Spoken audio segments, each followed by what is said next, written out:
स्त्रियों के ये दो राज जो समझ गया वो राजा बन गया।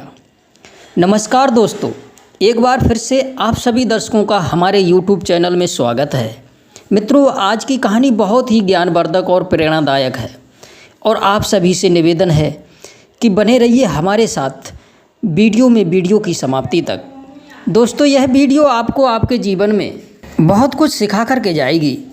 दोस्तों, अगर वीडियो आपको पसंद आए तो हमारे चैनल को सब्सक्राइब अवश्य कीजिएगा। दोस्तों, महिलाओं के विषय में कहा गया है कि स्त्री के चरित्र को मनुष्य की क्या औकात है, देवताओं को भी समझ नहीं आया। स्त्रियों द्वारा अच्छी तरह से रचाया गया दंभ का पार नारी को बनाने वाले विधाता ब्रह्मा भी नहीं समझ पाए। वैसे तो कहा गया है कि भगवान ने गुण और अवगुण हर जीव में बनाए हैं। जिसके अंदर अवगुण होगा तो उसके अंदर कोई ना कोई गुण अवश्य होगा। इसी तरह नारी में भी जब बहुत सारे अवगुण होते हैं तो उनके अंदर गुणों का भी भंडार होता है। मित्रों, मेरा उद्देश्य महिलाओं के दोषों को गिना करके उनका अपमान करना नहीं है। मैंने अगर उनके दोषों को बताया है तो उनके गुणों के बारे में भी बखान किया है। दोस्तों, व्यक्ति कोई बुरा नहीं होता है, उसके अंदर पाए जाने वाले गुण और अवगुण ही उसे अच्छा और बुरा बनाते हैं। मैं तो सिर्फ उन कर्मों का वर्णन कर रहा हूँ जो आदमी को अच्छा या बुरा बना देते हैं। मित्रों, स्त्रियों के विषय में कहा गया है कि उनके अंदर कुछ विशेष खूबियाँ होती हैं जिनको समझना बड़ा ही मुश्किल है और ये खूबियाँ प्रत्येक नारी में होती हैं। हजारों लाखों में कोई कोई होती है जिनके अंदर कुछ विशेष बातें होती हैं। उन्हें चाहें आप गुण समझ लीजिए या अवगुण। दोस्तों, स्त्रियों में ये 8 अवगुण तो हर समय पाए जाते हैं और हर स्त्री में पाए जाते हैं। नंबर 1 होता है झूठ बोलना, साहसी, कपटी, मूर्ख, लोभी, अपवित्र, निर्दयी और अंतिम होता है नारी का नारी पर मोहित ना होना। ये 8 दोष नारियों में हर समय रहते हैं। वो अलग बात है कि विवेकशील नारी अपनी बुद्धि बल का प्रयोग करके इन दोषों को प्रयोग में नहीं लाती हैं। और दूसरी बात ये है कि ये दोष समय और परिस्थिति के अनुसार ही बाहर निकलते हैं। दोस्तों, इसके अतिरिक्त मैं आपको कुछ विशेष बातें बताऊंगा जो अक्सर कुछ नारियों में पाए जाते हैं। तो आइए इन बातों को समझते हैं इस कहानी के माध्यम से। दोस्तों, पुराने समय की बात है। अयोध्या में एक महासान नाम का एक राजा हुआ था जो अपने नगर की प्रजा की रक्षा इस कदर करता था जैसे नगरी की रक्षा उसकी 4 दीवारियां करती हैं। राजा महासान की नगरी में एक बड़ा ही धनी व्यापारी रहता था जिसका नाम था रतन दत्त। रतन दत्त अपने समाज का नायक था। सारे व्यापारी रतन दत्त से पूछकर ही काम किया करते थे। एक दिन रतन दत्त के घर में एक सुंदर कन्या ने जन्म लिया।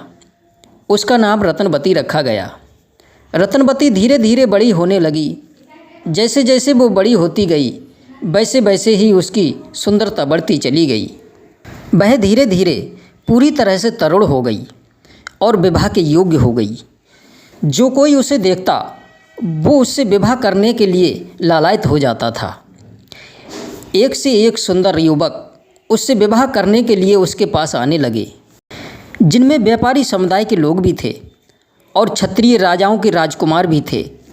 और हैरान कर देने वाली बात तो ये थी कि वह लड़की किसी से विवाह करना नहीं चाहती थी। पुरुषों से मानो कि उसे घृणा सी हो गई हो। एक से एक सुंदर राजकुमार उससे विवाह करने के लिए आए और उसने किसी से विवाह नहीं किया। सभी राजकुमार अपना सा मुँह लेकर के अपने अपने घरों को लौट गए। लड़की के इस निर्णय से उसके माता पिता भी बड़े दुखी थे। रतनवती विवाह का नाम सुनते ही प्राण त्यागने के लिए भागती थी। माता पिता की इकलौती संतान थी, इसलिए माता पिता भी उसकी बात मानने पर विवश हो जाते थे। धीरे धीरे यह बात पूरे नगर में फैल गई। दोस्तों, उन्हीं दिनों की बात है, नगर में चोरों का आतंक बढ़ गया था। आए दिन किसी न किसी के घर में चोरी हो जाती थी। नगरवासियों ने इस बात की शिकायत राजा से की कि हमारे घरों में आए दिन चोरी होती रहती है। महाराज, इसे रोकने का कोई उपाय कीजिए। प्रजा को दुखी देख कर के राजा ने अपने कुछ पहरेदारों से चोरों को छुपकर पकड़ने को कहा। पर मित्रों, पहरेदारों ने चोरों को पकड़ने का भरकस प्रयास किया किंतु वे चोर को नहीं पकड़ पाए। परेशान होकर के राजा खुद चोरों को पकड़ने के लिए आगे बढ़ा। रात में तलवार लेकर राजा नगर की गलियों में भ्रमण कर रहा था। चलते चलते राजा ने देखा कि एक आदमी एक मकान की चार दीवारी से छलांग लगा रहा है। राजा ने समझ लिया कि ये वही चोर है जो रात्रि में लोगों के घरों में चोरी करता है। राजा साहब उसके पास गए तो चोर ने ही पूछ लिया कि भाई आप कौन हो। राजा ने कहा, देखो भाई, मैं भी एक चोर हूँ और आप भी एक चोर हैं, चोर चोर मौसेरे भाई। तब वह चोर राजा से कहता है, भाई यदि तुम चोर हो तब तो तुम हमारे मेहमान हो, चलो मेरे घर चलो, मैं तुम्हारा आतिथ्य सत्कार करूँगा। मित्रों, राजा साहब उस चोर के साथ उसके घर चले गए। वह चोर जंगल में एक गुफा बनाकर रहता था। उस गुफा में एक तहखाना था।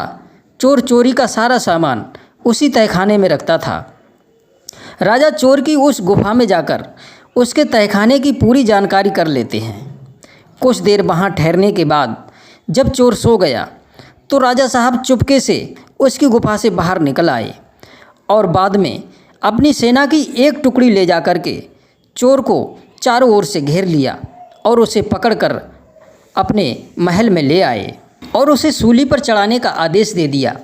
राजा के सिपाही उस चोर को मारने के लिए ले जाने लगे। वे जिस गली से चोर को ले जा रहे थे उसी गली में उस बड़े व्यापारी का घर था। व्यापारी की पुत्री रत्नवती अपनी छत पर खड़ी थी और चोर को बड़े ध्यान से देख रही थी। वह चोर घायल था, उसके अंग धूल से सने हुए थे। चोर को देख कर के रत्नवती उस पर मोहित हो गई। रत्नवती को उस चोर से प्रेम हो गया। रत्नवती ने अपने पिता से सारी बात कही कि पिताजी, अभी अभी राजा के सैनिक जिस चोर को मारने के लिए ले जा रहे हैं, मुझे उससे प्रेम हो गया है। मैंने मन ही मन उसे अपना पति मान लिया है। आप राजा से कह कर के उसकी सूली माफ़ करवा दो, नहीं तो मैं भी अपने प्राण त्याग दूंगी। मित्रों, बेटी की बात सुनकर के व्यापारी को बड़ा आश्चर्य हुआ। उसने अपनी पुत्री से कहा, बेटी ये तुम क्या कह रही हो? तुमने तो उन राजकुमारों को भी ठुकरा दिया था जो तुमसे विवाह करने के लिए इच्छुक थे, और तुम एक चोर को अपना पति बनाने की बात कह रही हो, वो भी जिसकी ज़िंदगी का कोई भरोसा नहीं, 1 घंटे बाद जिसे सूली पर चढ़ा दिया जाएगा। मित्रों, उस व्यापारी ने अपनी बेटी को समझाने का बहुत प्रयास किया, परंतु रत्नवती ने अपनी जिद नहीं छोड़ी। उसने साफ कह दिया कि उस चोर की मृत्यु के बाद वो भी अपने प्राण त्याग देगी। बेटी की जिद के आगे हार कर व्यापारी भागता भागता राजा के पास गया और बोला, महाराज आप मेरा सारा धन ले लीजिए, लेकिन उस चोर को दिया जाने वाला मृत्युदंड माफ़ कर दीजिए। राजा ने भी कह दिया कि हे व्यापारी, इस चोर के बदले में चाहें मुझे 1 करोड़ सोने की मोहरें दो तो भी मैं इसे नहीं छोड़ूंगा। निराश होकर के व्यापारी अपने घर लौट आया। फिर से बेटी को समझाने का प्रयास किया, लेकिन जिद्दी नहीं मानी। उसने भी चोर के साथ मरने का निश्चय कर लिया। वो स्नान करके सारे श्रृंगार को बनाकर पालकी में बैठकर सती होने के लिए उसी जगह चली गई जिस जगह अपराधियों को सूली पर चढ़ाया जाता था। पीछे पीछे उसके माता पिता भी रोते बिलखते वहीं पहुंच गए। इसी दौरान जल्लादों ने चोर को सूली पर चढ़ा दिया। सूली पर टंगा वह चोर छटपटा रहा था। तभी उसने देखा रत्नवती अपने परिवार के साथ में रोती बिलखती उसी स्थान पर आ पहुंची। उस चोर को पता चला कि रत्नवती ने उसे अपना पति मान लिया है। यह सुनकर थोड़ी देर तो वह रोता रहा, लेकिन अचानक खिलखिलाकर हंस पड़ा और हंसते हंसते उसने अपने प्राणों को छोड़ दिया। रत्नवती ने उसके मृतक शरीर को सूली से उतरवाकर और शमशान ले गई। उसकी चिता तैयार की और उसी के साथ जलकर के मरने के लिए चिता पर बैठ गई। दोस्तों, चोर के प्रति रत्नवती का ऐसा प्रेम और त्याग देख कर के भगवान महादेव कैलाश छोड़कर अदृश्य रूप से उस शमशान में आ गए और आकाशवाणी करते हुए बोले कि हे पतिव्रता, तुमने इस मरे हुए पति के प्रति जो भक्ति दिखाई है उससे मैं बड़ा प्रसन्न हूँ। तुम मुझसे मन में आए वो वर मांग लो। दोस्तों, आकाशवाणी सुनकर के रत्नवती ने भगवान महादेव को प्रणाम करते हुए कहा कि हे देव, आप मुझे वर देना चाहते हो तो मुझे ये वरदान दो कि मेरे पिता के घर में 7 पुत्रों का जन्म हो, क्योंकि मैं अपने पिता की इकलौती संतान हूँ। मेरे मरने पर मेरे माता पिता जीवित नहीं रह पाएंगे। भगवान महादेव ने कहा, पुत्री जाओ, ऐसा ही होगा। उन्होंने दूसरा वर मांगने को कहा। तब रत्नवती ने कहा कि हे भगवान, मैं दूसरा वर मांगूंगी कि मेरा पति जीवित हो जाए और उसकी बुद्धि धर्म कर्म में लग जाए। भगवान ने कहा, जाओ, ऐसा ही होगा। दोस्तों, इतना कहते ही वह चोर जीवित हो उठा। यह देखकर रत्नवती और उसके माता पिता प्रसन्न हो उठे। व्यापारी अपनी बेटी और दामाद को लेकर अपने घर आया। दोस्तों, वरदान के अनुसार व्यापारी के घर में 7 पुत्रों ने जन्म लिया। व्यापारी ने राजा सहित पूरे नगर को ब्रह्म भोज कराया। राजा ने जब यह अद्भुत चमत्कार सुना तो राजा ने उस चोर को अपना सेनापति बना लिया। उस चोर ने भी अपनी सभी बुरी आदतें छोड़ दीं और उस व्यापारी की पुत्री से विवाह करके आनंद के साथ रहने लगा। प्रिय दर्शकों, अब यहाँ पर एक बात समझ में नहीं आई।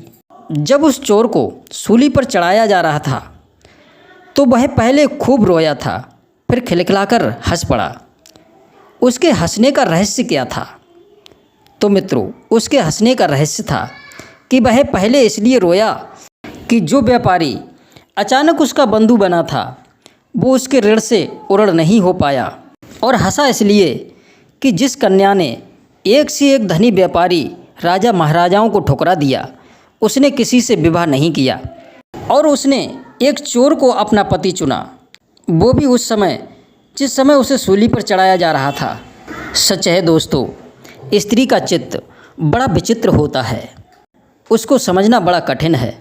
इसलिए कहते हैं कि वह जब रीझ जाए तो भिखारी को भी स्वीकार कर ले, और यदि खींच जाए तो राजा को भी घास न डाले। यदि उसका मन भटक जाए तो अपने सर्वगुण संपन्न पति को भी ठुकरा दे और फकीर को अपना ले। यदि वह अपनी इंद्रियों को बांध ले तो भोगों की कामना के बिना ही पति के साथ मर जाए, नहीं तो भोगों में लिप्त होकर अपना जन्म बिगाड़ ले। धन्य है नारी तेरी महिमा, तू साक्षात माया है, तेरा रूप कोई नहीं जान पाया। दोस्तों, यदि आपको ये वीडियो पसंद आया हो तो वीडियो को लाइक और शेयर अवश्य करें। आप सभी दर्शकों का बहुत बहुत धन्यवाद। जय श्री कृष्णा, जय श्री राधे।